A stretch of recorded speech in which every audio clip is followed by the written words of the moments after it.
ተረጋጊ እንጂ አባትሽ እኮ እኔ ጋር ነው። ቆየት ነው ያላችሁት? አባትሽ ባለፈው የታከመበት ሆስፒታል ነው። ደግሞ እንዳትደነግጭ መጥቼ ልሸልሽ እንዴ? ቆይ በቃ መጣሁ።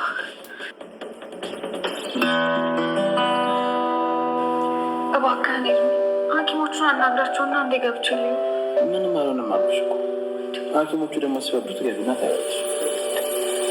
ቆይ ግን ምን ተፈጥሮ ነው ለእኔ ምንም ሳትነግረኝ አባዬን አጣድፎ ሆስፒታል ያመጣኸው? ኧረ ምንም አታካብችው።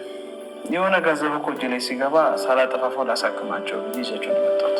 ደግሞ ሰርፕራይዝ አድርግሽ አስቤ ነበር። ባለፈው ምን ከፍዬ ነው ከሆስፒታል የማስወጣው ብዬ ስጨነቅ አንተ በዊልቸር ቤት ድረስ እየገፋህ አመጣሁ። አሁን ደግሞ የተሻለ ሕክምና ብላ እዚህ ድረስ አመጣሁ። ኧረ አንቺ ደግሞ አታካብች እንዴ! አንቺን የመሰለች ውብ ልጅ እኮ ወልዶ የሰጠኝ እሳቸው ናቸው። ይህ ሲጀመር ሲያንስባቸው ነው። ትገርማለህ። ግን አባዬ ጨርሶ የሚድን ይመስላል? እሱን እንደሆነ እግዚአብሔር ነው የሚያውቀው። ግን ደግሞ ሐኪሙ እንደነገረኝ ከሆነ ጥሩ ተስፋ አላቸው። ያው እኛ የምንችለው ማድረጋችን በቂ ነው። የምችለውን በል እንጂ እኔማ ምን አቅም አለኝ? ኤርሚ፣ ያንተን ሁኔታ ግን እንዴት ከፍዬ እንደምጨርሰው አላውቅም። ይህን ነገር ቆይ ስንቴ ነው የምትናገር? ደግሞ እኮ እየከፈልሽ ፍቅርሽ እየከፈለ ታውቃለህ። ሳላስበው ቀን ወደ ቀን መልካምነት በጣም እየገዛኝ ነው። መልካምነቴ ብቻ ነው የገዛሽ? ማለቴ ስብዕና ያልገዛሽ እንዴ? እሱ ደግሞ ምን ማለት ነው? ባልሳሳት መልካምነት እኮ የስብዕና አንድ አካል ነው። እመኚኝ ነው አሚ። በህይወትሽ አይተሽ መታቂውን ደስታ ነው የምሰጥሽ። አምናለሁ። አሁንም አስቤ የማላውቀውን ደስታ እየሰጠኝ ነው። ታውቃለህ፣ ያችን ነገር የተገናኘንባትን ቀን እንዴት የተባረከች ቀን ናት ብዬ አስባለሁ። አንተ ከጎኔ ባትሆን ቢኖሩ አባቴ በዊልቸር እንደዚህ ሆነ እንዴት እወጣው ነበር? እስቲ ነው ወደ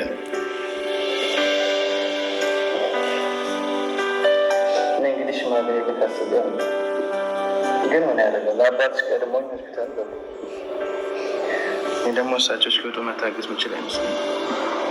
እና ታዲያ ምን ይሻላል?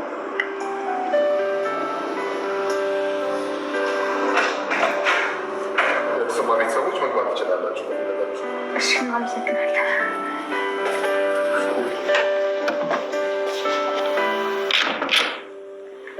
አባዬ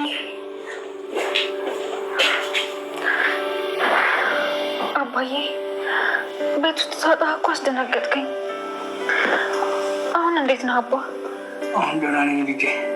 አሁን እንዲህ ስላየሁ ግን ደስ ብሎኛል። እሱ እኮ አንቺ እንዳትጨነቂ ብሎ ነው ይዘኝ የመጣው። አባዬ ደህና ስለሆንክልኝ ደስ ብሎኛል።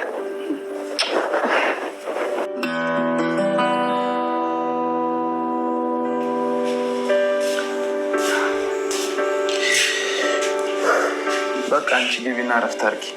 እኔ እስከዛ የሚበላ ነገር ልስራልሽ። እንዴ ችግር የለውም፣ እኔ እራሴ እሰራለሁ። ደግሞ ለአባዬ አጥሚት ምናምን መስራት አለብኝ። ኑሐሚን፣ ቆይ ለምንድን ነው ሁሌ ልቀርብሽ ስሞክር የምትሸሽ?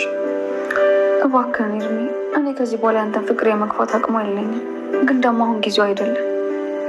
ለምንድን ነው አሁን ጊዜው ያለው? አባትሽ እንደሆነ ሆስፒታል ገብቷል። ዶክተር ደግሞ እንዳለ ሰምተሻል አይደለም? የመዳን ተስፋ አላቸው እያለ ነበር። ከዚህ በኋላ የሚቀረው ከኝ እና አንቺ አንዱ ነው። ኑሮ መስራት አለብኝ። እስካሁን ከአባዬ ጋር ስትንገላታ መቼ ሳይረባ አልቀረም አይደል? ምን አለበት መጀመሪያ ሌላ የአርበኝን ነገር ብታስተካክል። ይልቅ ቆንጆ ምግብ ብሰራልህ አይሻልም?